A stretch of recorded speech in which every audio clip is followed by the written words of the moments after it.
Programme update California 'ਚ ਆਪ ਸਭ ਦਾ ਸਵਾਗਤ ਹੈ। ਹਰਜੋਤ ਸਿੰਘ ਖਾਲਸਾ ਜੀ ਜੁੜ ਚੁੱਕੇ ਨੇ। ਸਵਾਗਤ ਹੈ ਜੀ। ਸਤਿ ਸ੍ਰੀ ਅਕਾਲ।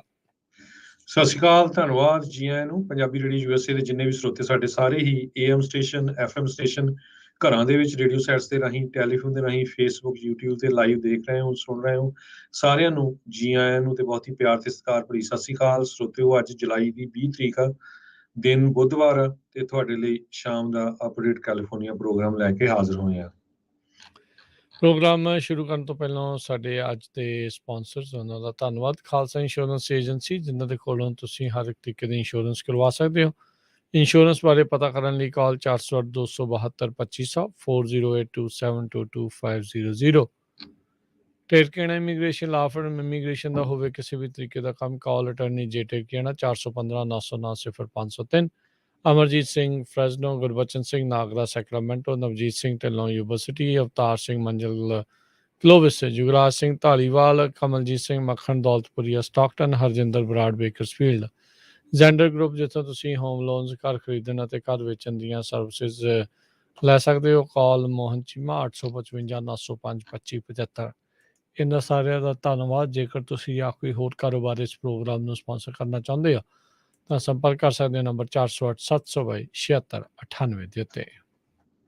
ਜੀ, ਅੱਜ ਦੀਆਂ ਖਬਰਾਂ ਵੱਲ ਚੱਲੀਏ ਤੇ ਕੋਵਿਡ ਨੂੰ ਲੈ ਕੇ ਕੈਲੀਫੋਰਨੀਆ ਦੇ ਵਿੱਚ ਕੋਵਿਡ ਦੇ ਨਾਲ ਜੋ ਇਨਫੈਕਟ ਹੋਏ ਲੋਕ ਆ, ਉਹਨਾਂ ਦੀ ਗਿਣਤੀ ਪਿਛਲੇ ਮਹੀਨੇ ਨਾਲੋਂ 36% ਜ਼ਿਆਦਾ ਵੱਧ ਗਈ ਹੈਗੀ ਆ। ਬਹੁਤ ਤੇਜ਼ੀ ਦੇ ਨਾਲ ਕੋਵਿਡ ਇੱਕ ਵਾਰੀ ਫੇਰ ਵੱਧ ਰਿਹਾ ਆ। ਕੈਲੀਫੋਰਨੀਆ ਖਾਸ ਕਰਕੇ ਬੇ ਏਰੀਏ ਦੇ ਵਿੱਚ ਸਿਚੁਏਸ਼ਨ ਬੜੀ ਬੈਡ ਹੁੰਦੀ ਜਾ ਰਹੀ ਹੈਗੀ ਆ। ਲੋਕਲ ਐਕਸਪਰਟਸ ਇਹ ਕਹਿ ਰਹੇ ਆ ਵੀ ਸਾਨੂੰ ਜੋ ਕੁਝ ਫੋਲੋ ਕਰਨਾ ਚਾਹੀਦਾ ਅਸੀਂ ਫੋਲੋ ਨਹੀਂ ਕਰ ਰਹੇ ਹੈਗੇ। ਲਾਸ ਐਂਜਲਸ ਕਾਉਂਟੀ ਨੇ ਆਲਰੇਡੀ ਰੀਇਨਸਟੇਟ ਕਰਤਾ ਆ ਇਨਡੋਰ ਮਾਸਕ ਮੈਂਡੇਟ। ਜਦੋਂ ਵੀ ਤੁਸੀਂ ਕਿਤੇ ਬਿਜ਼ਨਸ ਜਾਓਗੇ, ਕਿਤੇ ਵੀ ਜਾਓਗੇ, ਤੇ ਤੁਹਾਨੂੰ ਮਾਸਕ ਪਾਉਣਾ ਪਊਗਾ। ਹੁਣ ਨਵੇਂ ਐਵੀਡੈਂਸ ਆ ਰਹੇ ਆ ਬੇ ਏਰੀਏ ਦੇ ਵਿੱਚ ਕੋਵਿਡ ਦੀ ਬਹੁਤ ਜ਼ਿਆਦਾ ਵਾਧਾ ਹੋ ਰਿਹਾ ਆ। ਨਵੇਂ ਕਰੋਨਾ ਵਾਇਰਸ ਦੇ ਵੇਰੀਐਂਟ ਅਮਰਜ ਹੋ ਰਹੇ ਆ। ਸੋ ਇਹ ਇੱਕ ਬਹੁਤ ਵੱਡੀ ਪ੍ਰੋਬਲਮ ਚੱਲ ਰਹੀ ਹੈਗੀ ਆ। ਅਨਫੋਰਚੂਨੇਟਲੀ ਪੰਜਾਬੀ ਕਮਿਊਨਿਟੀ ਦੇ ਵਿੱਚ ਵੀ ਕੋਵਿਡ ਦੇ ਨਾਲ ਕੇਸਾਂ ਦੀ ਗਿਣਤੀ ਬਹੁਤ ਵੱਧ ਰਹੀ ਆ। ਬਹੁਤ ਸਾਰੇ ਲੋਕ ਕਾਲ ਕਰਦੇ ਆ ਵੀ ਸਾਨੂੰ ਕੋਵਿਡ ਹੋ ਗਿਆ, ਤੇ ਮਾੜੀ ਗੱਲ ਇਹ ਆ ਵੀ ਕਈ ਲੋਕਾਂ ਨੂੰ, ਜਿੱਦਾਂ ਇੱਕ ਇਨਸੀਡੈਂਟ ਆਈ ਆ, ਕਹਿੰਦੇ ਵੀ ਉਹਨਾਂ ਦੇ ਵਿਆਹ ਸੀ, ਵਿਆਹ ਤੋਂ ਪਹਿਲਾਂ ਮਾਈਏ ਵਾਲੇ ਦਿਨ ਵੀ, ਉਸ ਤੋਂ ਬਾਅਦ ਅਗਲੇ ਦਿਨ ਵੀ ਬਹੁਤ ਸਾਰੇ ਲੋਕਾਂ ਨੂੰ ਕਰੋਨਾ ਹੋਇਆ ਸੀ। ਸੋ ਜਦੋਂ ਆਨੰਦ ਕਾਰਜ ਦਾ ਦਿਨ ਵੀ ਸੀ, ਉਸ ਦਿਨ ਵੀ ਉਹਨਾਂ ਨੇ ਦੱਸਿਆ ਨਹੀਂ ਬਾਕੀ ਲੋਕਾਂ ਨੂੰ ਵੀ ਭਾਈ ਸਾਡੇ ਕਾਫੀ ਲੋਕਾਂ ਨੂੰ ਕਰੋਨਾ ਹੋਇਆ ਤੇ ਬਚੋ। ਸੋ ਇਹ ਬਹੁਤ ਮਾੜੀ ਗੱਲ ਹੈਗੀ ਆ। ਜੇ ਤੁਹਾਨੂੰ ਕਿਸੇ ਨੂੰ ਕਰੋਨਾ ਹੋਇਆ ਆ, ਪੋਜ਼ਿਟਿਵ ਹੈਗੇ ਆ, ਪਲੀਜ਼ ਬਾਹਰ ਕਿਸੇ ਦੇ ਨਾਲ ਨਾ ਮਿਲੋ। ਅੱਜ ਕੱਲ ਬਹੁਤ ਵੱਡੇ ਵੱਡੇ ਫੰਕਸ਼ਨ ਹੋ ਰਹੇ, ਮੇਲੇ ਹੋ ਰਹੇ ਹੈਗੇ ਆ, ਉਹਨਾਂ 'ਚ ਵੀ ਬਚ ਕੇ ਜਾਓ ਜਿੱਥੇ ਜ਼ਿਆਦਾ ਜਿਹੜੇ ਇਕੱਠ ਹੋਣਾ ਹੈਗਾ ਆ। ਕਿਉਂਕਿ ਹੋ ਸਕਦਾ ਵੀ ਚਾਹੇ ਤੁਸੀਂ ਵੈਕਸੀਨ ਲਵਾਏ ਵੀ ਹੈਗੇ ਆ, ਫਿਰ ਵੀ ਕਰੋਨਾ ਹੋ ਜਾਂਦਾ। ਕਿਸੇ ਦਾ ਇਮਿਊਨ ਸਿਸਟਮ ਲੋ ਹੋ ਸਕਦਾ ਹੈ, ਕੋਈ ਕਿਸੇ ਬਿਮਾਰੀ ਦਾ ਸ਼ਿਕਾਰ ਹੋ ਸਕਦਾ ਹੈ, ਕਿਸੇ ਕੋਲ ਡਾਇਬਟੀ ਆ ਜਾਂ ਕੋਈ ਹੋਰ ਬਿਮਾਰੀ ਆ, ਉਹਨੂੰ ਕਰੋਨਾ ਹੋ ਜਾਏ ਤੇ ਉਹ ਬੜਾ ਘਾਤਕ ਹੋ ਸਕਦਾ ਹੈਗਾ। ਸੋ ਪਲੀਜ਼ ਜਿੰਨੇ ਵੀ ਸਾਡੇ ਸਰੋਤੇ ਸੁਣ ਰਹੇ ਆ, ਇਹ ਇੱਕ ਵਾਰੀ ਫੇਰ ਕਰੋਨਾ ਬਹੁਤ ਜ਼ਿਆਦਾ ਵੱਧ ਰਿਹਾ ਆ। ਅੱਜ ਸੈਨ ਫਰਾਂਸਿਸਕੋ ਕਰੋਨੀਕਲ ਨੇ ਬਹੁਤ ਵੱਡੀ ਸਟੋਰੀ ਰਨ ਕੀਤੀ ਆ ਵੀ ਬੇ ਏਰੀਏ ਦੇ ਜਿਹੜੇ ਲੀਡਰਸ ਆ ਹੈਲਥ ਦੇ, ਉਹਨਾਂ ਨੂੰ ਇਮੀਡੀਏਟਲੀ ਐਕਟ ਕਰਨਾ ਚਾਹੀਦਾ ਵੀ ਇਨਡੋਰ ਵੀ ਮਾਸਕ ਜ਼ਰੂਰੀ ਹੋਵੇ। ਕਿਉਂਕਿ ਜੇ ਇੱਕ ਮਹੀਨੇ ਦੇ ਵਿੱਚ 36% ਕੇਸ ਵੱਧ ਗਏ ਆ, ਇਹ ਬਹੁਤ ਵੱਡੀ ਗਿਣਤੀ ਹੈਗੀ ਆ। ਸੋ ਆਪਣੇ ਵੀ ਜਿਹੜੇ ਲੋਕ, ਕਿਉਂਕਿ ਕਈਆਂ ਨੇ ਮੇਰੀ ਵੀ ਗੱਲ ਹੋਈ ਆ ਵੀ ਜੀ ਸਾਨੂੰ ਕਰੋਨਾ ਹੋ ਗਿਆ, ਸਾਨੂੰ ਹੋ ਗਿਆ। ਸੋ ਪਲੀਜ਼ ਜਿਹਨੂੰ ਹੋਇਆ ਉਹ ਇੱਕ ਦੂਜੇ ਨਾਲ ਮਿਲੋ ਵਰਤੋ ਨਾ। ਵੱਡੇ ਫੰਕਸ਼ਨ ਬਹੁਤ ਹੋ ਰਹੇ ਆ, ਉਹਨਾਂ ਤੋਂ ਥੋੜਾ ਬਚ ਕੇ ਉਹਨਾਂ ਦੇ ਵਿੱਚ ਦੇਖ ਕੇ ਜਾਓ। ਜੇ ਕੋਈ ਕਿਸੇ ਨੂੰ ਹੋਇਆ ਆ ਤੇ ਪਲੀਜ਼ ਉਹਦੇ ਵਿੱਚ ਨਾ ਜਾਓ, ਨਹੀਂ ਤਾਂ ਤੁਸੀਂ ਕਿਸੇ ਹੋਰ ਨੂੰ ਵੀ ਬਿਮਾਰ ਕਰੋਗੇ। ਜੀ, ਅਗਲੀ ਗੱਲ ਕਰਦੇ ਜਾਈਏ। ਰਾਸ਼ਟਰਪਤੀ ਬਾਈਡਨ ਨੇ ਜਿਹੜੀ ਕਲਾਈਮੇਟ ਐਮਰਜੈਂਸੀ ਡਿਕਲੇਅਰ ਤਾਂ ਨਹੀਂ ਕੀਤੀ, ਪਰ ਵਿੰਡ ਪਾਵਰ ਦੇ ਉੱਤੇ ਕੁਛ ਐਲਾਨ ਉਹਨਾਂ ਨੇ ਕੀਤੇ ਆ। ਕੱਲ ਜਿਹੜੀ ਗੱਲ ਚੱਲ ਰਹੀ ਸੀ ਵੀ ਕਿਉਂਕਿ ਇਹਨਾਂ ਦਾ ਜਿਹੜਾ ਬਿਲਡ ਬੈਕ ਬੈਟਰ ਪ੍ਰੋਗਰਾਮ ਸੀਗਾ, ਉਹ ਤਾਂ ਉਸ ਦੀ ਜਾਨ ਇੱਕ ਹਿਸਾਬ ਦੇ ਨਾਲ ਫੂਕ ਨਿਕਲ ਗਈ ਜਦੋਂ ਜਿਹੜੇ ਸੈਨੇਟਰ ਮੈਂਚਨ ਨੇ ਕਿਹਾ ਆ ਵੀ ਮੈਂ ਇਸ ਦਾ ਸਾਥ ਨਹੀਂ ਦੇਊਂਗਾ। ਸੋ ਕੱਲ ਤੋਂ ਕਿਆਸ ਰਹੀਆਂ ਚੱਲ ਰਹੀਆਂ ਸੀ ਵੀ ਬਾਈਡਨ ਨੇ ਕਲਾਈਮੇਟ ਨੂੰ ਲੈ ਕੇ, ਕਲਾਈਮੇਟ ਚੇਂਜ ਨੂੰ ਲੈ ਕੇ ਇਸ ਉੱਤੇ ਕੋਈ ਐਗਜ਼ੈਕਟਿਵ ਐਕਸ਼ਨ ਜਿਹੜਾ ਆ ਉਹ ਦੇ ਸਕਦੇ ਆ। ਸੋ ਕਲਾਈਮੇਟ ਚੇਂਜ ਦੇ ਉੱਤੇ ਉਹਨਾਂ ਨੇ ਗੱਲ ਕਰਦੇ ਹੋਏ ਇਹੀ ਆਖਿਆ ਵੀ ਇਹ ਰਹਿਣ ਨੂੰ ਇੱਕ ਬਹੁਤ ਵੱਡਾ ਖਤਰਾ ਆ, ਵੀ ਲਿਟਰਲੀ ਇਹ ਪੂਰੇ ਮੁਲਕ ਨੂੰ ਹੀ ਨਹੀਂ, ਨਾਲ ਦੇ ਨਾਲ ਪੂਰੇ ਵਿਸ਼ਵ ਨੂੰ ਇਹ ਇੱਕ ਖਤਰਾ ਹੈ, ਵੀ ਇਹ ਕਹਿੰਦੇ ਵੀ ਐਮਰਜੈਂਸੀ ਆ। ਤੇ ਜਿਸ ਹਿਸਾਬ ਦੇ ਨਾਲ ਮੈਂ ਇਸ ਨੂੰ ਦੇਖ ਰਿਹਾ ਹੈਗਾ ਆ। ਸੋ ਜਿਹੜੇ ਇਹਨਾਂ ਨੇ ਐਕਸ਼ਨ ਲਏ ਆ, ਇਸ ਦੇ ਵਿੱਚ ਕਹਿੰਦੇ ਵੀ ਇਹ ਫੰਡਿੰਗ ਦੇਣਗੇ ਕੂਲਿੰਗ ਸੈਂਟਰਸ ਬਣਾਉਣ ਦੇ ਲਈ, ਤੇ ਨਾਲ ਪੁਸ਼ ਕਰਨਗੇ ਆਫਸ਼ੋਰ ਵਿੰਡ ਪ੍ਰੋਜੈਕਟਸ, ਜਿੱਥੇ ਗਲਫ ਆਫ ਮੈਕਸੀਕੋ ਦੇ ਵਿੱਚ ਕਹਿੰਦੇ ਵੀ ਵਿੰਡ ਪ੍ਰੋਜੈਕਟਸ, ਵਿੰਡ ਮਿਲਸ ਇੱਕ ਹਿਸਾਬ ਦੇ ਨਾਲ ਜ਼ਿਆਦੀਆਂ ਲਗਾਉਣ ਬਾਰੇ ਇਹ ਸੋਚ ਰਹੇ ਹੈਗੇ ਆ। ਸੋ ਇਨਵਾਇਰਮੈਂਟਲ ਐਕਟਿਵਿਸਟ ਤੇ ਕਈ ਜਿਹੜੇ ਡੈਮੋਕ੍ਰੇਟ ਲਾ ਮੇਕਰਸ ਇਹ ਚਾਹੁੰਦੇ ਸੀਗੇ ਵੀ ਬਾਈਡਨ ਆਪਣੇ ਐਕਸ਼ਨ ਦੇ ਨਾਲ, ਐਗਜ਼ੈਕਟਿਵ ਜਿਹੜਾ ਆ ਉਸ ਦੇ ਨਾਲ ਕਲਾਈਮੇਟ ਐਮਰਜੈਂਸੀ ਨੂੰ ਫਾਰਮਲੀ ਡਿਕਲੇਅਰ ਜਿਹੜਾ ਉਹ ਕਰ ਦੇਣ। ਕਹਿੰਦੇ ਵੀ ਇਦਾਂ ਕਰਨ ਦੇ ਨਾਲ ਜਿਹੜਾ ਡਿਫੈਂਸ ਪ੍ਰੋਡਕਸ਼ਨ ਐਕਟ ਹੁੰਦਾ ਆ, ਉਸ ਦੀ ਵਰਤੋਂ ਕਰਕੇ ਕਈ ਜਿਹੜੇ ਤਰੀਕੇ ਦੀਆਂ ਜਿਹੜੀਆਂ ਰੀਨਿਊਏਬਲ એનર્ਜੀ ਪ੍ਰੋਡਕਟ ਤੇ ਸਿਸਟਮ ਆ, ਉਹਨਾਂ ਦੀ ਪ੍ਰੋਡਕਸ਼ਨ ਨੂੰ ਹੋਰ ਤੇਜ਼ ਕੀਤਾ ਜਾ ਸਕਦਾ ਹੈ। ਪਰ ਬਾਈਡਨ ਨੇ ਅਜਿਹਾ ਜੋ ਕਦਮ ਆ ਉਹ ਨਹੀਂ ਚੱਕਿਆ ਹੈਗਾ। ਸੋ ਬਾਈਡਨ ਹੁਣਾਂ ਤੇ ਲਗਾਤਾਰ ਜਿਹੜੇ Democrat senator, conservative Democrat senator ਆਖਦੇ ਨੇ, ਉਹਨਾਂ ਨੂੰ ਅੱਜ ਕੱਲ੍ਹ ਜੋ ਮੈਨਸ਼ਨ, ਉਹਨਾਂ ਦਾ ਦਬਾਅ ਲਗਾਤਾਰ ਵੱਧ ਰਿਹਾ ਹੈ, ਕਿਉਂਕਿ ਉਹਨਾਂ ਨੇ ਜਿਹੜੇ ਇੱਕ ਇਹਨਾਂ ਦਾ ਕਲਾਈਮੇਟ ਪ੍ਰੋਵੀਜ਼ਨ ਸੀਗਾ ਕਾਂਗਰਸ ਦੇ ਵਿੱਚੋਂ ਪਾਸ ਕਰਵਾਉਣ ਦੇ ਲਈ, ਉਸ ਨੂੰ ਨਾ ਜਿਹੜੀ ਉਹ ਕਰ ਦਿੱਤੀ ਸੀ। ਉਸ ਤੋਂ ਬਾਅਦ ਦੇ ਵਿੱਚ ਬਾਈਡਨ ਹੁਣਾਂ ਦੀ ਗੱਲਬਾਤ ਤਾਂ ਨਹੀਂ ਹੋਈ ਮੈਨਸ਼ਨ ਦੇ ਨਾਲ। ਫੀਮਾ ਕਹਿੰਦੇ ਆ ਵੀ $2.3 ਬਿਲੀਅਨ ਦੀ ਫੰਡਿੰਗ ਦੇਵੇਗੀ ਸੂਬਿਆਂ ਨੂੰ, ਜਿਸ ਦੇ ਨਾਲ ਉਹ ਕੂਲਿੰਗ ਸੈਂਟਰਸ ਬਣਾਉਣਗੇ। ਜਿੱਦਾਂ ਆਪਾਂ ਸਵੇਰੇ ਵੀ ਦੱਸ ਰਹੇ ਸੀ ਵੀ 200 ਮਿਲੀਅਨ ਤੋਂ ਵੱਧ 26 ਕੇ 28 ਜਿਹੜੇ ਸੂਬੇ ਆ ਉਹ ਇਸ ਟਾਈਮ ਐਕਸੈਸਿਵ ਹੀਟ ਵਾਰਨਿੰਗ ਤੋਂ ਲੰਘ ਰਹੇ ਆ। 200 ਮਿਲੀਅਨ ਜਿਹੜੇ ਲੋਕ ਆ, ਸੋ ਉਹਨਾਂ ਨੂੰ ਠੰਡਿਆਂ ਰੱਖਣ ਦੇ ਲਈ ਵਿਸ਼ੇਸ਼ ਕੂਲਿੰਗ ਸੈਂਟਰ ਸ਼ਹਿਰਾਂ ਦੇ ਵਿੱਚ, ਸੂਬਿਆਂ ਦੇ ਵਿੱਚ ਬਣਾਉਣ ਨੂੰ ਤਰਜੀਹ ਜਿਹੜੀ ਉਹ ਹੁਣ ਦੇਣਗੇ ਇਸ ਨਵੇਂ ਐਕਸ਼ਨ ਦੇ ਤਹਿਤ। ਅਗਲੀ ਖਬਰ ਵੱਲ ਚਲੀਏ। ਕੈਲੀਫੋਰਨੀਆ ਦੇ ਵਿੱਚ FBI ਨੇ ਇੱਕ ਗੈਂਗ ਦੇ ਮੈਂਬਰ ਨੂੰ, ਜਿਸਨੇ ਕਿ 2019 ਦੇ ਵਿੱਚ ਲਾਸ ਐਂਜਲਸ ਦੀ ਇੱਕ ਬਾਰਬਰ ਸ਼ਾਪ 'ਚ ਬੰਦੇ ਨੂੰ ਗੋਲੀਆਂ ਮਾਰ ਕੇ ਮਾਰ ਦਿੱਤਾ ਸੀ, ਉਸ ਨੂੰ FBI ਦੇ 10 ਮੋਸਟ ਵਾਂਟਡ ਜੋ ਫਿਊਜੀਟਿਵ ਹੈਗੇ ਆ, ਉਸ ਲਿਸਟ ਦੇ ਵਿੱਚ ਇਨਕਲੂਡ ਕਰ ਦਿੱਤਾ ਹੈਗਾ। ਤੇ ਉਹਦੀ ਫੋਟੋ ਓਮਾਰ ਅਲੈਗਜ਼ੈਂਡਰ ਕਾਰਡੇਨਸ ਦੀ ਜਾਰੀ ਵੀ ਕਰ ਦਿੱਤੀ ਗਈ ਹੈਗੀ ਆ। 2019 'ਚ ਇਸ ਨੇ ਬੰਦੇ ਨੂੰ ਗੋਲੀਆਂ ਮਾਰ ਕੇ ਮਾਰ ਦਿੱਤਾ ਸੀ। FBI ਨੇ $1 ਲੱਖ ਦਾ ਇਨਾਮ ਉਹਦੇ ਇਨਫੋਰਮੇਸ਼ਨ ਦੇ ਲਈ, ਜੇ ਅਰੈਸਟ ਹੋ ਜਾਂਦੀ ਆ, ਇਹ ਰੱਖਿਆ ਆ। ਇਸ ਕਹਿੰਦੇ ਵੀ ਉਹ ਆਰਮਡ ਹੋ ਸਕਦਾ ਤੇ ਬਹੁਤ ਜ਼ਿਆਦਾ ਡੇਂਜਰਸ ਆ। ਅਥਾਰਟੀਜ਼ ਇਹ ਬਲੀਵ ਕਰ ਰਹੇ ਆ ਵੀ ਕਾਰਡੇਨਸ ਲਾਸ ਐਂਜਲਸ ਤੋਂ ਭੱਜ ਕੇ ਮੈਕਸੀਕੋ ਦੇ ਵਿੱਚ ਚਲਾ ਗਿਆ ਤੇ ਮੇ ਵੀ ਉੱਥੇ ਕੰਸਟਰਕਸ਼ਨ ਦਾ ਕੰਮ ਕਰਦਾ ਹੋਊਗਾ। ਕਾਰਡੇਨਸ, ਜਿਸ ਦਾ ਨਿਕਨੇਮ ਡਾਲਰ ਕਰਕੇ ਜਾਣਿਆ ਜਾਂਦਾ ਸੀ, 528ਵਾਂ ਐਡੀਸ਼ਨ ਹੋਊਗਾ FBI the list of notorious ਫਿਊਜੀਟਿਵਸ ਜੋ ਹੈਗੇ ਆ। 1950 ਤੋਂ ਇਹ ਲਿਸਟ ਸ਼ੁਰੂ ਹੋਈ ਹੈਗੀ ਆ। ਕਾਰਡੇਨਸ ਨੇ ਜਵਾਲੀ ਡਮਸ ਨਾਮ ਦੇ ਇੱਕ ਨੌਜਵਾਨ ਨੂੰ ਹੈਂਡਗਨ ਦੇ ਨਾਲ ਅਗਸਤ 15, 2019 ਦੇ ਵਿੱਚ ਇੱਕ ਸਟ੍ਰਿਪ ਮਾਲ ਦੇ ਵਿੱਚ ਬਾਰਬਰ ਸ਼ਾਪ ਜਦੋਂ ਆਪਣੇ ਵਾਲ ਕਟਾ ਰਿਹਾ ਸੀ, ਸਿਲਮਰ ਨੇਬਰਹੁੱਡ ਆਫ ਲਾਸ ਐਂਜਲਸ, ਉੱਥੇ ਗੋਲੀਆਂ ਮਾਰ ਕੇ ਮਾਰ ਦਿੱਤਾ ਸੀ। ਡਿਟੈਕਟਿਵਸ ਇਹ ਨਹੀਂ ਪਤਾ ਕਰ ਸਕੇ ਵੀ ਇਹ ਜੋ ਵਿਕਟਮ ਸੀ ਉਹ ਇਸ ਨੂੰ ਜਾਣਦਾ ਸੀ ਜਾਂ ਨਹੀਂ। ਕਾਰਡੇਨਸ ਇਸ ਟਾਈਮ 27 ਸਾਲਾਂ ਦਾ ਹੈ ਤੇ ਉਹ ਇੱਕ ਪੀਰਸ ਸਟਰੀਟ ਗੈਂਗ ਹੈਗਾ, ਉਹਦਾ ਮੈਂਬਰ ਹੈਗਾ। ਜੀ ਜੀ, ਕੁਛ ਹਾਊਸ ਦੇ ਡੈਮੋਕ੍ਰੇਟਸ ਆ, ਉਹਨਾਂ ਨੇ ਇੱਕ ਨਵਾਂ ਬਿੱਲ ਇੰਟਰੋਡਿਊਸ ਕਹਿੰਦੇ ਵੀ ਕਰਨ ਜਾ ਰਹੇ ਆ, ਜਿਹੜੇ ਕਿ ਅਨਡਾਕੂਮੈਂਟਡ ਇਮੀਗ੍ਰੈਂਟਸ ਦੇ ਉੱਤੇ ਹੋਵੇਗਾ। ਕਹਿੰਦੇ ਵੀ ਰੋਲਿੰਗ ਰਜਿਸਟਰੀ ਬਿੱਲ ਇਸ ਦਾ ਨਾਮ ਦਿੱਤਾ ਗਿਆ ਆ। ਮੌਜੂਦਾ ਜਿਹੜੀ ਸਥਿਤੀ ਹੈਗੀ ਆ, ਇਮੀਗ੍ਰੇਸ਼ਨ ਤੇ ਨੈਸ਼ਨਲ ਐਕਟ INA ਐਕਟ ਆ, ਉਸ ਦੇ ਤਹਿਤ ਜੇ ਕੋਈ ਅਨਡਾਕੂਮੈਂਟਡ ਇਮੀਗ੍ਰੈਂਟ ਅਮਰੀਕਾ 'ਚ ਰਹਿ ਰਿਹਾ ਆ, ਉਸ ਨੂੰ ਲੀਗਲ ਹੋਣ ਦਾ ਕੋਈ ਸਿੱਧਾ ਰਾਹ ਨਹੀਂ ਹੈਗਾ। ਇਸ ਕਾਨੂੰਨ ਦੇ ਤਹਿਤ ਜੇ ਇਹ ਬਿੱਲ ਨੂੰ ਸਪੋਰਟ ਮਿਲਦੀ ਆ, ਪਾਸ ਹੁੰਦਾ ਆ ਸਾਰੇ ਪਾਸੇ ਤੇ ਰਾਸ਼ਟਰਪਤੀ ਇਸ ਦੇ ਉੱਤੇ ਸਾਈਨ ਕਰਦੇ ਆ, ਇਹਦੇ ਨਾਲ ਅਨਡਾਕੂਮੈਂਟਡ ਇਮੀਗ੍ਰੈਂਟਸ ਜਿਹੜੇ ਅਮਰੀਕਾ 'ਚ ਰਹਿ ਰਹੇ ਆ, ਉਹਨਾਂ ਨੂੰ 7 ਸਾਲਾਂ ਬਾਅਦ US ਦੇ ਵਿੱਚ ਲੀਗਲ ਹੋਣ ਦਾ ਜਿਹੜਾ ਇੱਕ ਇਮੀਗ੍ਰੇਸ਼ਨ ਪੇਪਰਸ ਅਪਲਾਈ ਕਰਨ ਦਾ ਮੌਕਾ ਹੋਵੇਗਾ। ਸੋ ਇਹ ਜਿਹੜਾ ਬਿੱਲ ਆ, ਕੈਲੀਫੋਰਨੀਆ ਦੀ ਡੈਮੋਕ੍ਰੇਟ ਰਿਪਰੈਜ਼ੈਂਟ ਜ਼ੋ Lofgren, Lou Carrera, Norma Torres, New York ਦੇ ਡੈਮੋਕ੍ਰੇਟ ਐਡਰੀਆਨੋ ਐਸਪਲੀਐਟ, ਗ੍ਰੇਸ ਮੈਂਗ, ਹੈਸੂਸ ਗਾਰਸੀਆ, ਇਹਨਾਂ ਦੇ ਦੁਆਰਾ ਲਿਆਂਦਾ ਗਿਆ ਆ, ਜਿਸ ਦੇ ਵਿੱਚ ਇਹ ਇਮੀਗ੍ਰੇਸ਼ਨ ਤੇ ਨੈਸ਼ਨੈਲਿਟੀ ਐਕਟ ਦੇ ਵਿੱਚੋਂ ਰਜਿਸਟਰੀ ਵਰਡ ਨੂੰ ਜਿਹੜਾ ਉਹ ਚੇਂਜ ਕਰਨਾ ਚਾਹੁੰਦੇ ਹੈਗੇ ਆ। ਸੋ ਇਹਨਾਂ ਨੇ ਕਿਹਾ ਵੀ ਇਸ ਟਾਈਮ ਲੱਖਾਂ ਹੀ ਇਮੀਗ੍ਰੈਂਟਸ ਆਪਣੇ ਜਿਹੜੇ ਭਵਿੱਖ ਦੇ ਲਈ ਚਿੰਤਤ ਨੇ, ਉਹ ਅਨਸਰਟਨ ਆ ਵੀ ਪਤਾ ਨਹੀਂ ਕੀ ਬਣਨਾ ਆ, ਵੀ ਉਹਨਾਂ ਦੀ ਰੈਜ਼ੀਡੈਂਸੀ ਸਟੇਟਸ ਨੂੰ ਕੀ ਹੋਵੇਗਾ। ਸੋ ਇਹ ਚਾਹੁੰਦੇ ਨੇ ਵੀ ਇਸ ਦੇ ਤਹਿਤ ਜਿਹੜਾ ਇਹ ਨਵਾਂ ਬਿੱਲ ਲਿਆਂਦਾ ਹੈ ਵੀ ਇਹਨਾਂ ਨੂੰ 7 ਸਾਲਾਂ ਬਾਅਦ ਅਪਲਾਈ ਕਰਨ ਦੇ ਲਈ, ਇਮੀਗ੍ਰੇਸ਼ਨ ਪੇਪਰ ਵਰਕ ਅਪਲਾਈ ਕਰਨ ਦੇ ਲਈ ਮੌਕਾ ਮਿਲੇ। ਕਾਂਗਰਸ ਦੇ ਦੁਆਰਾ ਜਿਹੜਾ ਸਟੇਟਸ ਹੈਗਾ ਇਮੀਗ੍ਰੈਂਟਸ ਦਾ, ਉਸਨੂੰ ਲੀਗਲਾਈਜ਼ ਜਿਹੜਾ ਕਰਨ ਦੇ ਲਈ ਵੱਖ-ਵੱਖ ਸਾਲਾਂ ਦੇ ਵਿੱਚ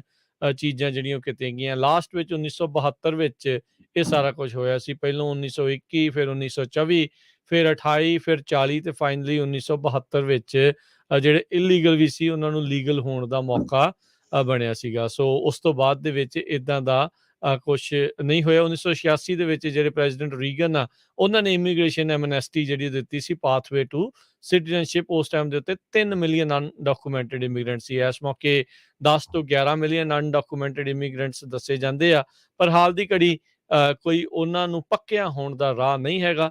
ਜੇ ਇਸ ਬਿੱਲ ਦੇ ਨੂੰ ਸਪੋਰਟ ਮਿਲੂਗੀ ਫਿਰ ਹੀ ਇਹ ਕਹਿੰਦੇ ਆ ਵੀ ਇਹ ਅੱਗੇ ਵਧੂਗਾ। ਇਸ ਬਿੱਲ ਦੇ ਵਿੱਚ ਹੁਣ ਤੱਕ 46 ਡੈਮੋਕ੍ਰੇਟਸ ਆ, ਉਹ ਇਸ ਨੂੰ ਸਪਾਂਸਰ ਕਰ ਰਹੇ ਨੇ। ਅਗਲੀ ਖਬਰ ਵੱਲ ਚੱਲੀਏ। ਕੈਲੀਫੋਰਨੀਆ ਹੁਣ ਵਾਇਲੈਂਟ ਸੈਕਸ ਅਫੈਂਡਰਸ ਨੂੰ GPS ਦੇ ਥਰੂ ਟਰੈਕ ਕਰੇਗਾ। ਲਾ ਇਨਫੋਰਸਮੈਂਟ ਗਰੁੱਪ ਤੇ ਕ੍ਰਿਮੀਨਲ ਜਸਟਿਸ ਰਿਫਾਰਮਸ ਦੇ ਅੰਡਰ ਇੱਕ ਬਿੱਲ ਗਵਰਨਰ ਗੈਬਨ ਨਿਊਸਮ ਵੱਲੋਂ ਸਾਈਨ ਕੀਤਾ ਗਿਆ ਆ, ਜਿਹਦੇ ਮੁਤਾਬਕ ਸੈਕਸ਼ੂਅਲੀ ਵਾਇਲੈਂਟ ਪ੍ਰੀਡੇਟਰਸ ਜੋ ਆ, ਉਹਨਾਂ ਨੂੰ ਗਲੋਬਲ ਪੋਜੀਸ਼ਨਿੰਗ ਸਿਸਟਮ ਦੇ ਨਾਲ ਚੈੱਕ ਕੀਤਾ ਜਾਊਗਾ। ਲਾ ਮੇਕਰਸ ਨੇ ਬਿੱਲ AV 1641 ਸੌਰੀ ਇਹ ਪਾਸ ਕੀਤਾ, ਪਹਿਲਾਂ ਅਸੈਂਬਲੀ ਦੇ ਵਿੱਚ, ਫਿਰ ਸੈਨੇਟ ਦੇ ਵਿੱਚ, ਤੇ ਫਿਰ ਗਵਰਨਰ ਨਿਊਸਮ ਨੇ ਇਸ ਨੂੰ ਲਾਅ ਬਣਾ ਦਿੱਤਾ। ਇਹ ਜੋ ਬਿੱਲ ਸੀ, ਇਸ ਨੂੰ ਆਥਰ ਕਰਨ ਵਾਲੇ ਅਸੈਂਬਲੀ ਮੈਂਬਰ ਬ੍ਰਾਇਨ ਡੈਮੋਕ੍ਰੇਟ ਹੈਗੇ ਸੈਂਟੀਗੋ ਤੋਂ, ਤੇ ਉਹਨਾਂ ਨੇ ਇਹ ਕਿਹਾ ਵੀ ਇੱਦਾਂ ਦੇ ਜਿਹੜੇ ਪ੍ਰੀਡੇਟਰਸ ਆ, ਉਹਨਾਂ ਨੂੰ ਮੋਨੀਟਰ ਕਰਨਾ ਬਹੁਤ ਜ਼ਰੂਰੀ ਹੈਗਾ ਆ। American civil liberties union, California action ਤੇ California attorney for criminal justice, ਉਹਨਾਂ ਨੇ ਇਸ ਲੈਜਿਸਲੇਸ਼ਨ ਦਾ ਵਿਰੋਧ ਕੀਤਾ ਹੈਗਾ। ਕਹਿੰਦੇ ਬਈ ਜੋ ਲੋਕਾਂ ਨੂੰ ਛੱਡਿਆ ਜਾਂਦਾ ਹੈਗਾ ਜੇਲ੍ਹ ਦੇ ਵਿੱਚੋਂ, ਜੋ ਇਨਵੋਲਵ ਹੁੰਦੇ ਆ ਸੈਕਸ਼ੂਅਲੀ ਵਾਇਲੈਂਟ ਪ੍ਰੀਡੇਟਰਸ, ਤੇ ਉਹ ਜੇਲ੍ਹ ਦੇ ਜੋ ਪੁਲਿਸ ਆਫੀਸਰਸ ਹੁੰਦੇ ਆ, ਸ਼ੈਰਿਫਸ ਹੁੰਦੇ ਆ, ਉਹਨਾਂ ਦੇ ਕਹਿਣ ਦੇ ਉੱਤੇ ਹੀ ਉਹਨਾਂ ਨੂੰ ਜਿਹੜਾ ਛੱਡਿਆ ਜਾਂਦਾ ਹੈਗਾ। ਤੇ ਇਹ ਗਰੁੱਪ ਇਹ ਕਹਿ ਰਿਹਾ ਵੀ GPS ਟਰੈਕਿੰਗ ਸਿਸਟਮ ਉਹਦੇ ਨਾਲ ਤੁਹਾਨੂੰ ਪਤਾ ਚੱਲ ਜਾਊਗਾ ਕਿਹੜਾ ਕਨਵਿਕਟਡ ਸੈਕਸ਼ੂਅਲ ਅਫੈਂਡਰ ਹੈਗਾ ਹੈ। ਅਗਲੀ ਗੱਲ ਕਰਦੇ ਜਾਈਏ, ਖਬਰ ਆ ਰਹੀ ਆ ਫਰੈਜ਼ਨੋ ਤੋਂ। ਨਦਰਨ ਇਲਾਕੇ ਦੇ ਵਿੱਚ ਜਿਹੜਾ ਫਰੈਜ਼ਨੋ ਦਾ ਇੱਕ ਨਵਾਂ ਪੀਜ਼ਾ ਖੁੱਲ੍ਹਣਾ ਸੀ। ਮੰਡੇ ਨੂੰ ਓਨਰਸ ਨੇ ਕਹਿੰਦੇ ਵੀ ਸਟਾਰਟ ਕਰਨਾ ਸੀਗਾ ਪੀਜ਼ਾ ਸਰਵ ਕਰਨਾ, ਪਰ ਚੋਰ ਨੇ ਇੱਕ ਦਿਨ ਪਹਿਲਾਂ ਉੱਥੇ ਬ੍ਰੇਕ ਇਨ ਕਰਕੇ ਉਹਨਾਂ ਦੇ ਇਸ ਆਸਾਂ ਉਮੀਦਾਂ ਦੇ ਉੱਤੇ ਪਾਣੀ ਫੇਰ ਦਿੱਤਾ। 99 ਕਰਾਫਟ ਪੀਜ਼ਾ ਕਹਿੰਦੇ ਵੀ ਜਿਹੜਾ ਨੀਸ ਐਵਨਿਊ ਦੇ ਉੱਤੇ ਸੀਗਾ, ਮੰਡੇ ਨੂੰ ਇਹਨਾਂ ਨੇ ਕਰਨਾ ਸੀਗਾ, ਤੇ ਰਾਤ ਨੂੰ ਉਸ ਤੋਂ ਪਹਿਲਾਂ ਚੋਰ ਜਿਹੜਾ ਉਹ ਆਇਆ ਤੇ ਉਸਨੇ ਭੰਨ ਤੋੜ ਜਿਹੜੀ ਉੱਥੇ ਕਰ ਦਿੱਤੀ, ਤੇ ਜਿਹੜੇ ਨਾਲ ਦੇ ਨਾਲ ਜਿਹੜੇ ਕੈਸ਼ ਡਰਾਅਰ ਸੀਗੇ ਉਹ ਵੀ ਨਾਲ ਲੈ ਕੇ ਚਲਾ ਗਿਆ। ਉਹਨਾਂ ਨੇ ਕਿਹਾ ਆ ਵੀ ਅਜਿਹੀ ਜਿਹੜੀ ਚੋਰੀ ਆ ਉਹਨਾਂ ਦੇ ਵਿਸ਼ਵਾਸ ਨੂੰ ਤੇ ਉਹਨਾਂ ਦਾ ਜਿਹੜਾ ਇਹ ਕੰਮ ਕਰਨ ਦੀ ਇੱਛਾ ਹੈ ਉਸ ਨੂੰ ਨਹੀਂ ਰੋਕੇਗੀ, ਤੇ ਜਲਦ ਹੀ ਇਸ ਸਭ ਕੁਛ ਨੂੰ ਉਹ ਦੁਬਾਰਾ ਸ਼ੁਰੂ ਕਰਨਗੇ। ਇਹਨਾਂ ਓਨਰਸ ਨੇ ਇਹ ਜਿਹੜੀ ਵੀਡੀਓ ਆ ਹਰਜੋਤ ਸਿੰਘ ਦੀ ਆਨਲਾਈਨ ਪਾਈ, ਤੇ ਨਾਲ ਹੀ ਲੋਕਾਂ ਤੋਂ ਪੁੱਛਿਆ ਵੀ ਜੇ ਕਿਸੇ ਨੂੰ ਇਹਨਾਂ ਚੋਰਾਂ ਬਾਰੇ ਜਾਂ ਇਸ ਇਨਸੀਡੈਂਟ ਬਾਰੇ ਹੋਰ ਪਤਾ ਹੋਵੇ ਤਾਂ ਉਹਨਾਂ ਦੇ ਨਾਲ ਸੰਪਰਕ ਕਰਨ। ਜੀ, ਅਗਲੀ ਖਬਰ ਵੱਲ ਚੱਲੀਏ। ਵੱਡੇ ਟਰੱਕਾਂ ਵਾਲਿਆਂ ਨੇ ਅੱਜ ਕੈਲੀਫੋਰਨੀਆ ਦਾ ਜੋ ਓਕਲੈਂਡ ਦਾ ਪੋਰਟ ਆ ਉੱਥੇ ਪ੍ਰੋਟੈਸਟ ਕੀਤਾ। ਕੈਲੀਫੋਰਨੀਆ ਦਾ ਗਿਗ ਵਰਕਰ ਲਾ AV5 ਉਸ ਦੇ ਅਗੇਂਸਟ ਪੋਰਟ ਆਫ ਓਕਲੈਂਡ ਟਰਮੀਨਲਸ ਦੇ ਉੱਤੇ ਪ੍ਰੋਟੈਸਟ ਕੀਤਾ ਗਿਆ। ਕਹਿੰਦੇ 70,000 ਤੋਂ ਵੱਧ ਇੰਡੀਪੈਂਡੈਂਟ ਟਰੱਕਰਸ ਹੈਗੇ ਆ ਜੋ ਇਸ ਲਾਅ ਦੇ ਅੰਡਰ ਆਉਂਦੇ ਹੈਗੇ ਆ। ਪੋਰਟ ਆਫ ਓਕਲੈਂਡ 8ਵਾਂ ਵੱਡਾ ਲਾਰਜੈਸਟ ਪੋਰਟ ਆ USA ਦੇ ਵਿੱਚ। ਆਸਟ੍ਰੇਲੀਅਨ ਵਾਈਨ, ਮੀਟ, ਐਲੂਮੀਨੀਅਮ ਜੋ ਸਾਊਥ ਕੋਰੀਆ ਤੋਂ ਆਉਂਦਾ ਫਰਨੀਚਰ, ਇਲੈਕਟ੍ਰੋਨਿਕਸ ਤੇ ਹੋਰ ਕਲੋਥਿੰਗ ਦਾ ਸਮਾਨ, ਇਹ ਵੀ ਸਾਰਾ ਇੰਪੋਰਟ ਹੁੰਦਾ ਹੈਗਾ ਇਸ ਇੰਟਰਨੈਸ਼ਨਲ ਕੰਟੇਨਰ ਟਰਮੀਨਲ ਜੋ ਹੈਗਾ ਇੱਥੋਂ। ਤੇ ਪਰ ਇਹ ਕੰਟੇਨਰ ਟਰਮੀਨਲ ਅੱਜ ਤੀਸਰੇ ਦਿਨ ਵੀ ਬੰਦ ਰਿਹਾ ਹੈਗਾ। ਸਾਡੀ ਟੀਮ ਵੀ ਪੰਜਾਬੀ ਰੇਡੀਓ ਯੂਐਸਏ ਦੀ ਉੱਥੇ ਪਹੁੰਚੀ ਸੀ ਇਸ ਕਵਰੇਜ ਨੂੰ ਕਵਰ ਕਰਨ ਦੇ ਲਈ। ਸੋ ਕਾਫੀ ਵੱਡੀ ਗਿਣਤੀ ਦੇ ਵਿੱਚ ਆਪਣੇ ਪੰਜਾਬੀ ਇਸ ਪ੍ਰੋਟੈਸਟ ਦੇ ਵਿੱਚ ਓਕਲੈਂਡ ਵਿਖੇ ਪਹੁੰਚੇ ਹੋਏ ਸੀ। ਪਿਛਲੇ 3 ਦਿਨਾਂ ਤੋਂ ਇਹ ਪ੍ਰੋਟੈਸਟ ਚੱਲ ਰਿਹਾ, ਸੋਮਵਾਰ, ਮੰਗਲਵਾਰ, ਅੱਜ ਤੀਜਾ ਦਿਨ ਹੈਗਾ। ਹੁਣ ਦੇਖਦੇ ਕਿੰਨੇ ਕੁ ਦਿਨ ਹੋਰ ਚੱਲੂਗਾ। ਬਾਕੀ ਜਗ੍ਹਾ ਦੇ ਵੀ ਇਹਨਾਂ ਨੂੰ ਜਿਹੜੀ ਕਾਫੀ ਸਪੋਰਟ ਆ ਟਰੱਕਰਸ ਨੂੰ ਮਿਲ ਰਹੀ ਹੈਗੀ। ਜੀ, ਅਗਲੀ ਜਿਹੜੀ ਹਰਜੋਤ ਸਿੰਘ ਜੀ ਖਬਰ ਦੇ ਉੱਤੇ ਜੇ ਕਹਿੰਦੇ ਨਜ਼ਰ ਮਾਰਦੇ ਜਾਈਏ ਤਾਂ ਕਹਿੰਦੇ ਵੀ ਫਰੈਜ਼ਨੋ ਦੇ ਵਿੱਚ ਜਿਹੜੀਆਂ ਵੇਜਿਸ ਆ ਪੂਰੇ ਸੂਬੇ ਦੇ ਵਿੱਚ ਸਭ ਤੋਂ ਤੇਜ਼ੀ ਦੇ ਨਾਲ ਵੱਧ ਰਹੀਆਂ ਨੇ। ਇੱਕ ਵੈਬਸਾਈਟ ਆ ਮਨੀ ਗੀਕ, ਉਹਨਾਂ ਨੇ ਡਾਟੇ ਨੂੰ ਐਨਾਲਾਈਜ਼ ਕੀਤਾ, ਜਿਹੜਾ ਬਿਊਰੋ ਆਫ ਲੇਬਰ ਸਟੈਟਿਸਟਿਕਸ ਆ, ਉਹਨਾਂ ਨੇ ਜਿਹੜੀਆਂ 75 ਸਭ ਤੋਂ ਵੱਡੇ ਮੈਟਰੋ ਏਰੀਆਜ਼ ਆ ਉਹਨਾਂ ਦੇ ਆંકੜਿਆਂ ਨੂੰ ਦੇਖਿਆ ਸੀਗਾ। ਫਰੈਜ਼ਨੋ ਦੇ ਵਿੱਚ ਆਵਰਲੀ ਵੇਜਿਸ ਤਕਰੀਬਨ 8% ਜਿਹੜੀਆਂ ਉਹ ਵਧੀਆਂ ਆ। ਇਹ 2022 ਦੇ ਵਿੱਚ ਸਭ ਤੋਂ ਵੱਡਾ ਜਿਹੜਾ ਜੰਪ ਆ ਉਹ ਦੇਖਿਆ ਗਿਆ ਹੈਗਾ। ਇਸ ਤੋਂ ਪਿੱਛੇ ਜਿਹੜਾ ਸੈਕਰਾਮੈਂਟੋ ਰਿਹਾ, ਇਸ ਦੇ ਵਿੱਚ ਜਿਹੜੀ ਐਵਰੇਜ ਆਵਰਲੀ ਅਰਨਿੰਗ ਆ ਉਹ 6.25%, LA 'ਚ 6.25%, ਸੈਨ ਫਰਾਂਸਿਸਕੋ 'ਚ ਮਹਿਜ 2%, ਬੇਕਰਸਫੀਲਡ ਤੇ ਸੈਨੋਜ਼ੇ ਦੇ ਵਿੱਚ 0.5 ਤੋਂ 1.25% ਜਿਹੜੀ ਆ ਉਹ ਘਟੀ ਹੈਗੀ ਆ। ਸੋ ਇਹ ਚੀਜ਼ ਜਿਹੜੀ ਇਸ ਟਾਈਮ ਦੇਖੀ ਗਈ ਆ। ਸੋ ਫਰੈਜ਼ਨੋ ਇੱਕ ਹਿਸਾਬ ਦੇ ਨਾਲ ਗਰੋਇੰਗ ਇਕੋਨਮੀਜ਼ ਦੇ ਵਿੱਚ ਸਿਟੀ ਵਾਈਜ਼ ਆਪਾਂ ਜੇ ਦੇਖਿਆ ਜਾਵੇ ਤਾਂ ਇਸ ਦੇ ਵਿੱਚ ਕਾਫੀ ਅੱਗੇ ਵੱਲ ਨੂੰ ਵਧਿਆ ਆ। ਐਮਾਜ਼ੋਨ ਦੇ ਵੇਅਰ ਹਾਊਸ, ਹੋਰ ਨਵੇਂ ਵੇਅਰ ਹਾਊਸ ਤੇ ਬਹੁਤ ਸਾਰੀਆਂ ਨਵੀਆਂ ਚੀਜ਼ਾਂ ਜਿਹੜੀਆਂ ਇੱਥੇ ਲਗਾਤਾਰ ਪਿਛਲੇ ਕੁਝ ਸਾਲਾਂ ਦੇ ਵਿੱਚ ਖੁੱਲ ਰਹੀਆਂ ਨੇ। ਨੈਸ਼ਨਲ ਐਵਰੇਜ ਵੇਜ ਵੀ ਜਿਹੜੀ ਓਵਰਆਲ 5% ਵਧੀ ਹੈਗੀ ਆ। ਜੀ, ਅਗਲੀ ਖਬਰ ਵੱਲ ਚਲੀਏ। ਫ੍ਰਿਜ਼ਨੋ ਏਰੀਏ ਦੇ ਵਿੱਚ ਕੈਲੀਫੋਰਨੀਆ ਹੁਣ ਜੋ ਬੀ ਕਿਲਿੰਗ ਪੈਸਟੀਸਾਈਡਸ ਆ, ਸ਼ਹਿਦ ਦੀਆਂ ਮੱਖੀਆਂ ਆਪਾਂ ਸਾਰਿਆਂ ਨੂੰ ਪਤਾ ਪੋਲੀਨੇਟ ਕਰਨ ਦੇ ਲਈ ਲਿਆਂਦੀਆਂ ਜਾਂਦੀਆਂ ਹੈਗੀਆਂ। ਸੋ ਜਿਹੜੇ ਉਹਨਾਂ ਨੂੰ ਪੈਸਟੀਸਾਈਡਸ ਮਾਰਦੇ ਹੈਗੇ ਆ, ਉਹਨਾਂ ਨੂੰ ਇਸ ਵੇਲੇ ਰਿਸਟ੍ਰਿਕਟ ਕੀਤਾ ਜਾ ਰਿਹਾ ਹੈਗਾ। ਕੈਲੀਫੋਰਨੀਆ ਨੇ ਜੋ ਆਫੀਸ਼ੀਅਲਸ ਆ ਉਹਨਾਂ ਨੇ ਇਹ ਕਿਹਾ ਵੀ ਜਿਹੜੇ ਵਾਈਡਲੀ ਯੂਜ਼ਡ ਇਨਸੈਕਟੀਸਾਈਡਸ ਹੈਗੇ ਆ, ਜੋ ਬੀਜ਼ ਨੂੰ, ਸੌਂਗ ਬਰਡਸ ਨੂੰ ਹਾਰਮ ਕਰਦੇ ਹੈਗੇ ਆ, ਕੈਲੀਫੋਰਨੀਆ ਦੇ ਅੰਡਰ ਨਵਾਂ ਜੋ ਰੈਗੂਲੇਸ਼ਨ ਪ੍ਰਪੋਜ਼ ਕੀਤਾ ਜਾ ਰਿਹਾ, ਉਹ ਇਸ ਤਰ੍ਹਾਂ ਦੇ ਕੈਮੀਕਲ ਵਰਤ ਨਹੀਂ ਸਕਣਗੇ। ਜੋ ਪੈਸਟੀਸਾਈਡਸ ਯੂਜ਼ ਕੀਤੇ ਜਾਂਦੇ ਆ, ਐਫਿਡਸ, ਜੋ ਇਦਾਂ ਦੇ ਪੈਸਟੀਸਾਈਡਸ ਆ, ਇਹ ਸ਼ਹਿਦ ਦੀਆਂ ਮੱਖੀਆਂ ਨੂੰ, ਪੰਛੀਆਂ ਨੂੰ ਤੇ ਹੋਰ ਕ੍ਰੀਏਚਰਸ ਆ ਉਹਨਾਂ ਨੂੰ ਅਫੈਕਟ ਕਰਦੇ ਆ ਤੇ ਉਹਨਾਂ ਦੀ ਮੌਤ ਹੋ ਜਾਂਦੀ ਹੈਗੀ ਆ। California department of pesticide regulation ਨੇ ਇਹ ਰੂਲ ਪ੍ਰਪੋਜ਼ ਕੀਤਾ ਹੈਗਾ। ਫਰਵਰੀ ਦੇ ਵਿੱਚ ਰੂਲ ਇਹ ਗੱਲਬਾਤ ਸ਼ੁਰੂ ਹੋਈ ਸੀ, ਹੁਣ ਇਹ ਅਗਲੀ ਸਟੇਜ ਦੇ ਵਿੱਚ ਪਹੁੰਚ ਚੁੱਕਾ ਹੈਗਾ। ਨਿਓਨਿਕੋਟੀਨੋਇਡਸ ਜੋ ਹੈਗੇ ਆ ਬਹੁਤ ਪੋਪੂਲਰ ਇਨਸੈਕਟੀਸਾਈਡਸ ਹੈਗੇ ਦੁਨੀਆ ਦੇ ਵਿੱਚ, ਉਹ ਉਹਨਾਂ ਨੂੰ ਕਹਿੰਦੇ ਆ ਵੀ ਯੂਜ਼ ਕਰਨ ਦੇ ਉੱਤੋਂ ਰੋਕ ਕੀਤੀ ਜਾਊਗੀ। ਆਪਾਂ ਸਾਰਿਆਂ ਨੂੰ ਪਤਾ ਵੀ ਫ੍ਰਿਜ਼ਨੋ ਏਰੀਆ ਜੋ ਸੈਂਟਰਲ ਵੈਲੀ ਆ, ਇੱਥੇ ਦੁਨੀਆ ਦੇ ਸਭ ਤੋਂ ਜ਼ਿਆਦਾ ਫਰੂਟ ਉਗਾਏ ਜਾਂਦੇ ਹੈਗੇ ਆ ਤੇ ਸ਼ਹਿਦ ਦੀਆਂ ਮੱਖੀਆਂ ਫਲੋਰੀਡਾ ਤੋਂ ਮਿਲੀਅਨਸ ਦੀ ਗਿਣਤੀ ਦੇ ਵਿੱਚ ਲਿਆਂਦੀਆਂ ਜਾਂਦੀਆਂ ਜਦੋਂ ਪੋਲੀਨੇਸ਼ਨ ਦਾ ਟਾਈਮ ਹੁੰਦਾ ਹੈਗਾ। ਤੇ ਹੁਣ ਬਹੁਤ ਸਾਲਾਂ ਬਾਅਦ ਇਹਦੇ ਉੱਤੇ ਸਾਇੰਟਿਸਟ ਤੇ ਜੋ ਪੋਲੀਟੀਸ਼ੀਅਨ ਉਹ ਵਰਕ ਕਰਨ ਜਾ ਰਹੇ ਆ ਤਾਂ ਕਿ ਜੋ ਮੱਖੀਆਂ ਆ, ਹੋਰ ਪੰਛੀ ਆ, ਉਹਨਾਂ ਦਾ ਨੁਕਸਾਨ ਨਾ ਹੋ ਸਕੇ। ਜੀ ਬਿਲਕੁਲ, ਰਿਸਟ੍ਰਿਕਸ਼ਨਸ ਲਾ ਕੇ ਇਹਨਾਂ ਦੇ ਜਿਹੜੇ ਨੰਬਰਸ ਆ ਉਹਨਾਂ ਨੂੰ ਵਧਾਉਣ ਦੀ ਜਿਹੜੀ ਆ ਉਹ ਕੋਸ਼ਿਸ਼ ਕਰ ਰਹੇ ਆ। ਉੱਦਾਂ ਇਹ ਜਿਹੜੇ ਇਨਸੈਕਟੀਸਾਈਡ ਆ ਬਹੁਤ ਸਾਰੇ ਜਿਹੜੇ ਪੌਦਿਆਂ ਨੂੰ ਐਫਿਡਸ ਲੱਗ ਜਾਂਦੇ ਆ ਉਹਨਾਂ ਨੂੰ ਮਾਰਨ ਲਈ ਵਰਤੇ ਜਾਂਦੇ ਆ, ਪਰ ਇਹਨਾਂ ਦੇ ਨਾਲ ਨਾਲ ਜਿਹੜੀਆਂ ਸ਼ਹਿਦ ਦੀਆਂ ਮੱਖੀਆਂ ਆ ਉਹਨਾਂ ਉੱਤੇ ਵੀ ਭੈੜਾ ਅਸਰ ਪੈਂਦਾ ਆ। ਰੀਸੈਂਟਲੀ ਇੱਕ ਅਦਾਲਤ ਦੇ ਵਿੱਚ ਇਹਨਾਂ ਨੂੰ ਮੱਛੀ ਦਾ ਖਿਤਾਬ, ਰੁਤਬਾ ਵੀ ਜਿਹੜਾ ਉਹ ਦਿੱਤਾ ਗਿਆ ਸੀਗਾ ਸ਼ਹਿਦ ਦੀਆਂ ਮੱਖੀਆਂ ਨੂੰ, ਤਾਂ ਜੋ ਇਹਨਾਂ ਨੂੰ ਇੱਕ ਹਿਸਾਬ ਦੇ ਨਾਲ ਮਰਨ ਤੋਂ ਜਿਹੜਾ ਉਹ ਬਚਾਇਆ ਜਾਵੇ।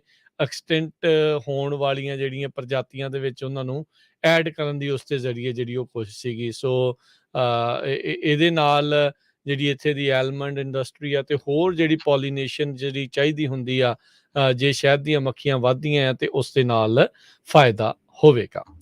ਅਗਲੀ ਗੱਲ ਕਰਦੇ ਜਾਈਏ ਬੇਕਰਸਫੀਲਡ ਦੇ ਜਿਹੜੇ ਕਹਿੰਦੇ ਵੀ ਮਸ਼ਹੂਰ ਪਾਰਕਸ ਹੈਗੇ ਨੇ, ਰੀਕ੍ਰੀਏਸ਼ਨ ਪਾਰਕਸ ਜਿਨ੍ਹਾਂ 'ਚ ਪਾਣੀ ਵਗੈਰਾ ਹੁੰਦਾ ਸੀ, ਉਹ ਕਹਿੰਦੇ ਵੀ ਤਕਰੀਬਨ ਖਤਮ ਹੋਣ ਜਾ ਰਿਹਾ ਆ। ਸੋ ਇੱਕ ਜਿਹੜੀ ਲੇਕ ਹੈਗੀ ਆ ਪਾਰਕ ਜਿਹੜੀ ਰਿਵਰ ਵਾਕ ਦੇ ਉੱਤੇ ਆ, ਕਹਿੰਦੇ ਵੀ ਉਹ ਲੇਕ ਲਗਾਤਾਰ ਖਤਮ ਹੁੰਦੀ ਜਾ ਰਹੀ ਆ। ਟਰਕਸਟਨ ਲੇਕਸ ਤੇ ਹੋਰ ਜਿਹੜੀਆਂ ਸਿਟੀ ਓਨਡ ਵਾਟਰ ਫੀਚਰਸ ਆ, ਉਹਨਾਂ ਦੇ ਵਿੱਚ ਪਾਣੀ ਲਗਾਤਾਰ ਘਟਦਾ ਜਾ ਰਿਹਾ। ਕਹਿੰਦੇ ਵੀ ਇਸ ਦੇ ਵਿੱਚ ਦੋਸ਼ ਕਿਸੇ ਹੋਰ ਦਾ ਨਹੀਂ, ਸੋਕੇ ਦਾ ਜਿਹੜਾ ਇਹ ਦੋਸ਼ ਹੈਗਾ ਆ। ਸਿਟੀ ਆਫ ਬੇਕਰਸਫੀਲਡ ਦੇ ਵਾਟਰ ਰਿਸੋਰਸਿਸ ਡਿਪਾਰਟਮੈਂਟ ਨੇ ਸਿਟੀ ਓਨਡ ਰੀਕ੍ਰੀਏਸ਼ਨ ਤੇ ਵਾਟਰ ਰੀਚਾਰਜ ਫੈਸਿਲਿਟੀਜ਼ ਨੂੰ ਜਿਹੜਾ ਪਾਣੀ ਦਾ ਵਹਾਅ ਆ ਉਹ ਰੋਕ ਦਿੱਤਾ ਆ। ਸੋ ਕਹਿੰਦੇ ਵੀ ਹੁਣ ਬਹੁਤ ਹੀ ਘੱਟ ਜਿਹੜਾ ਸਰਫੇਸ ਵਾਟਰ ਆ ਇਸ ਦੇ ਵਿੱਚ ਰਹਿ ਗਿਆ ਆ। ਕਰਨ ਵਾਟਰ ਕਰਨ ਰਿਵਰ ਦੇ ਵਿੱਚੋਂ ਜਿਹੜਾ ਡਰਿੰਕਿੰਗ ਵਾਟਰ ਆ ਉਹ ਵਰਤਿਆ ਜਾਂਦਾ ਹੈਗਾ। ਸੋ ਕਹਿੰਦੇ ਵੀ ਇਸ ਮੌਕੇ ਸਿਟੀ ਨੇ ਜਿਹੜਾ ਸਰਫੇਸ ਵਾਟਰ ਸਪਲਾਈਜ਼ ਹੈਗੀਆਂ ਆ ਉਹ ਉਸ ਚੀਜ਼ ਦੇ ਲਈ ਸਰਫੇਸ ਵਾਟਰ ਟਰੀਟਮੈਂਟਸ ਦੇ ਲਈ ਰੱਖੀਆਂ, ਤਾਂ ਜੋ ਬੇਕਰਸਫੀਲਡ ਦੇ ਨਿਵਾਸੀਆਂ ਨੂੰ ਸਾਫ਼ ਪਾਣੀ ਜਿਹੜਾ ਉਹ ਆਉਣ ਵਾਲੇ ਸਮੇਂ ਦੇ ਵਿੱਚ ਮੁਹੱਈਆ ਰਹੇ। ਜੀ, ਅਗਲੀ ਖਬਰ ਵੱਲ ਚਲੀਏ। ਸੈਨੋਜ਼ੇ ਦੇ ਵਿੱਚ ਅੱਜ 3 ਵਜੇ ਦੇ ਕਰੀਬ ਆਫਟਰਨੂਨ 'ਚ ਇੱਕ ਬਿਲਡਿੰਗ ਨੂੰ ਅੱਗ ਲੱਗ ਗਈ ਤੇ ਜਿਹਨੂੰ ਕਾਫੀ ਵੱਡੀ ਗਿਣਤੀ ਦੇ ਵਿੱਚ ਫਾਇਰ ਫਾਈਟਰਸ ਉਸ ਅੱਗ ਨੂੰ ਬੁਝਾਉਣ ਦੇ ਵਿੱਚ ਕਾਮਯਾਬ ਹੋ ਗਏ। ਫਾਇਰ ਆਫੀਸ਼ੀਅਲਸ ਨੇ ਕਿਹਾ ਕਿ ਕਰਿਊ ਨੇ ਰਿਸਪੌਂਡ ਕੀਤਾ 3 ਵਜੇ ਸ਼ਾਮ ਨੂੰ 900 ਬਲਾਕ ਆਫ ਪਾਰਕ ਐਵਨਿਊ।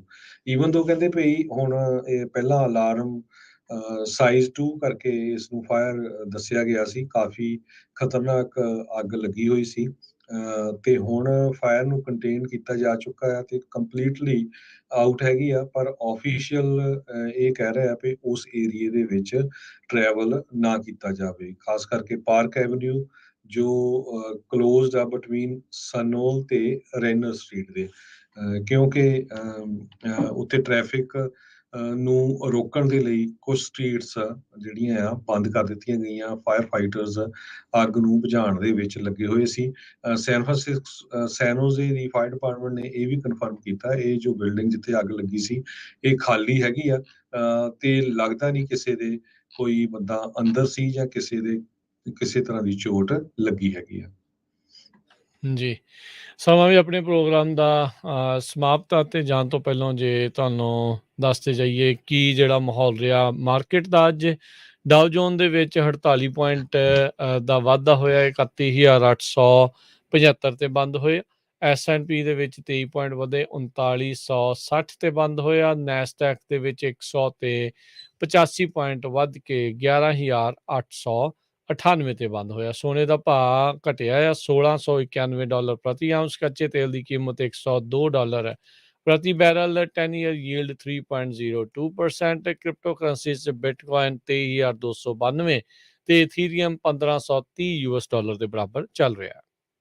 ਜੀ, ਟੈਸਲਾ ਨੇ ਆਪਣੇ 75% ਤੋਂ ਵੱਧ ਬਿਟਕੋਇਨ ਜੋ ਖਰੀਦੇ ਹੋਏ ਸੀ ਉਹ ਵੇਚ ਦਿੱਤੇ ਆ। ਈਵਨ ਦੋ ਇਸ ਵੇਲੇ ਕ੍ਰਿਪਟੋ ਕਰੰਸੀ ਦੇ ਵਿੱਚ ਸਲੰਪ ਚੱਲ ਰਿਹਾ। CEO ਐਲੋਨ ਮਸਕ ਨੇ ਕਿਹਾ ਕ੍ਰਿਪਟੋ ਕਰੰਸੀ ਨੂੰ ਜੋ ਉਹਨਾਂ ਨੇ ਖਰੀਦੀ ਹੋਈ ਸੀ ਵੇਚਣ ਦਾ ਮੇਨ ਰੀਜ਼ਨ ਇਹੀ ਆ ਵੀ ਆਪਾਂ ਕੈਸ਼ ਨੂੰ ਆਪਣੇ ਹੱਥ ਦੇ ਵਿੱਚ ਰੱਖਣਾ ਚਾਹੁੰਦੇ ਹੈਗੇ ਆ। ਸੋ ਇਸੇ ਤਰ੍ਹਾਂ ਜੇ ਡਾਲਰ ਦੀ ਕੀਮਤ ਦੱਸਦੇ ਜਾਈਏ, ਇੰਡੀਆ ਦੇ ਵਿੱਚ $1 ਦੀ ਕੀਮਤ 80 ਰੁਪਏ ਤੇ 1 ਪੈਸੇ ਦੇ ਬਰਾਬਰ ਰਹੀ ਆ। $1 ਦੀ ਕੀਮਤ ਆਪਣੇ ਗੁਆਂਢੀ ਮੁਲਕ ਕੈਨੇਡਾ ਦੇ $1 ਤੇ 29 ਸੈਂਟ ਦੇ ਬਰਾਬਰ ਰਹੀ ਆ। ਇੱਥੇ ਪ੍ਰੋਗਰਾਮ ਦੀ ਸਮਾਪਤੀ ਆ। ਮੇਰੇ ਰਾਜਕਨਵੀਰ ਸਿੰਘ ਵੱਲੋਂ ਤੇ ਹਰਜੋਤ ਸਿੰਘ ਵੱਲੋਂ ਸਾਰਿਆਂ ਨੂੰ ਬਹੁਤ ਹੀ ਪਿਆਰ ਤੇ ਸਤਿਕਾਰ ਭਰੀ ਸਤਿ ਸ੍ਰੀ ਅਕਾਲ। ਇੱਕ ਵਾਰੀ ਫੇਰ ਜਾਂਦੇ ਦੱਸ ਜਾਈਏ, ਸ਼ਾਮ ਨੂੰ ਜੋ ਬਲਤੇਜ ਪੰਨੂ ਉਹਨਾਂ ਦਾ ਪ੍ਰੋਗਰਾਮ 8:30 ਵਜੇ ਆਉਂਦਾ ਸੀ ਉਹ ਹੁਣ ਪ੍ਰਵੀਨ ਸ਼ਰਮਾ ਜੀ ਤੇ ਨਾਲ ਉਹਨਾਂ ਦੇ ਪੰਜਾਬ ਤੋਂ ਦੀਪਕ ਸ਼ਰਮਾ ਜੀ ਆਪਣੇ ਲਈ ਪੰਜਾਬੀ ਰੇਡੀਓ USA ਲਈ ਪ੍ਰੋਗਰਾਮ ਲੈ ਕੇ ਆਇਆ ਕਰਨਗੇ। ਬਹੁਤ ਹੀ ਵਧੀਆ ਜਰਨਲਿਸਟ ਹੈਗੇ ਆ ਤੇ ਜ਼ਰੂਰ ਉਹਨਾਂ ਦੇ ਪੰਜਾਬ ਦੇ ਵਿੱਚ ਇੰਡੀਆ 'ਚ ਜੋ ਕੁਝ ਵਾਪਰਿਆ ਜ਼ਰੂਰ 8:30 ਵਜੇ ਦੇ ਕਰੀਬ ਸ਼ਾਮ ਨੂੰ ਸੁਣਿਓ। ਜੀ, ਪ੍ਰੋਗਰਾਮ ਦੀ ਸਮਾਪਤੀ ਹੈ। ਸਭ ਨੂੰ ਪਿਆਰ ਭਰੀ ਸਤਿ ਸ਼੍ਰੀ ਅਕਾਲ। ਸੁਣਦੇ ਰਹੋ, ਦੇਖਦੇ ਰਹੋ ਪੰਜਾਬੀ ਰੇਡੀਓ USA।